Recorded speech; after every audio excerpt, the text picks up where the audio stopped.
ఓం నమఃశివాయ. పుణ్యఫలాలు ప్రసాదించే దైవంగా కొనియాడబడుతున్న శ్రీ పుణ్యలింగేశ్వరుడు యాదాద్రి భువనగిరి జిల్లా చౌటుప్పల్లో కొలువుదీరాడు. ఆ లోకేశ్వరుడు కొలువుదీరిన ఈ పుణ్యప్రదేశం నిరంతరం శివనామస్మరణతో నిత్యాభిషేకాలతో పుణ్యధామంగా శోభిల్లుతుంది.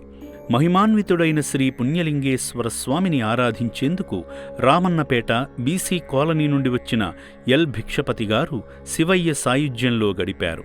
ముందుగా ఆలయానికి చేరుకొని ఘంటానాదం చేసి భక్తిభావంతో శివయ్యకు సాష్టాంగ నమస్కారం చేశారు. ఈ సందర్భంగా అర్చకులు శ్రీ పుణ్యలింగేశ్వర స్వామి చెంత గోత్రనామాలతో అర్చనలు నిర్వహించారు.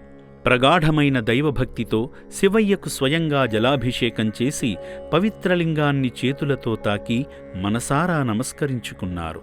పూజా కార్యక్రమంలో భాగంగా అర్చకులు స్వామివారిని అలంకరించి నీరాజనం సమర్పించారు.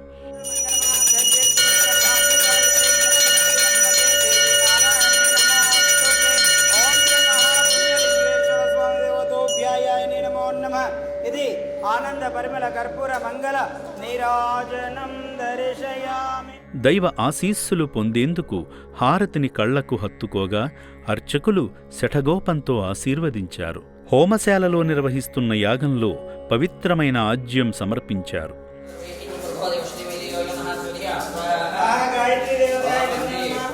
తదనంతరం ఆశ్రమ వ్యాన్లో శివాలయ నిర్మాణ ప్రదేశానికి వెళ్లి ఇటుకలు అందించి శివాశీస్సులు పొందారు. ఈ క్రమంలో అభాగ్యుల వైద్యశాలను సందర్శించి వైద్యులు చేస్తున్న సేవను కొనియాడారు.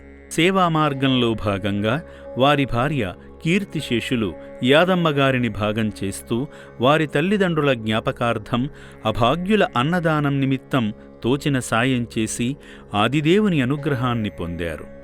భక్తిభావంతో ఈ పుణ్యప్రదేశానికి వచ్చి అభాగ్యులకు అండగా నిలిచిన సేవామూర్తి భిక్షపతిగారి కుటుంబంపై శ్రీ పుణ్యలింగేశ్వర స్వామి ఆశీస్సులతో సకల సిరి సంపదలతో వర్ధిల్లాలని శ్రీ పుణ్యలింగేశ్వర స్వామి పుణ్యక్షేత్రం కోరుకుంటుంది. ఓం శ్రీ పుణ్యలింగేశ్వర స్వామినే నమః.